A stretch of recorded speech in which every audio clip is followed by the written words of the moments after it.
சபரிமலையில் உள்ள அழுதா நதியின் முக்கியத்துவம் தெரியுமா? சபரிமலைக்கு பெருவழி பாதையில் செல்லும் பக்தர்கள் தவறாமல் சென்று நீராடும் இடம்தான் அழுதா நதி. இந்த அழுதா நதி ஒரு அரக்கியின் கண்ணீரில் இருந்து உருவானதாக சொல்லப்படுகிறது. ஐயப்பன் அரக்கியான மகிஷியுடன் போரிடுகிறார். போரின் முடிவில் அங்குள்ள குன்றின் மீது ஏறி நின்றாள் மகிஷி.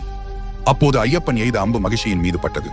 உடனே தம்மை கொன்று விடுவார்களோ என்ற பயத்தில் தன் தவறை உணர்ந்த அரக்கி தன்னை மன்னித்து விடும்படி ஐயப்பனிடம் வேண்டி கண்ணீர் விட்டு அழுதாள். அப்படி மகிஷி அழுத கண்ணீர் தான் வழிந்து ஓடி அழுதா நதியாக மாறியது. அதன் பிறகு மகிஷியை வதம் செய்து விடுகிறார் ஐயப்பன்.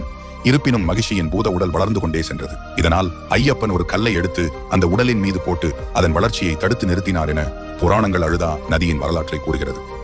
இன்றளவும் அழுதா நதியில் நீராடும் ஐயப்ப பக்தர்கள் அங்கிருந்து ஒரு கல்லை எடுத்து வருவார்கள். அப்படி எடுத்து வரும் கல்லை அங்கிருந்து 2 கிலோமீட்டர் தொலைவில் உள்ள கல்லிடும் குன்றின் மீது எரிந்துவிட்டு செல்வார்கள்.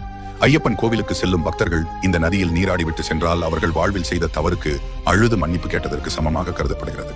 ஐயப்பன் பிடிக்கும்னா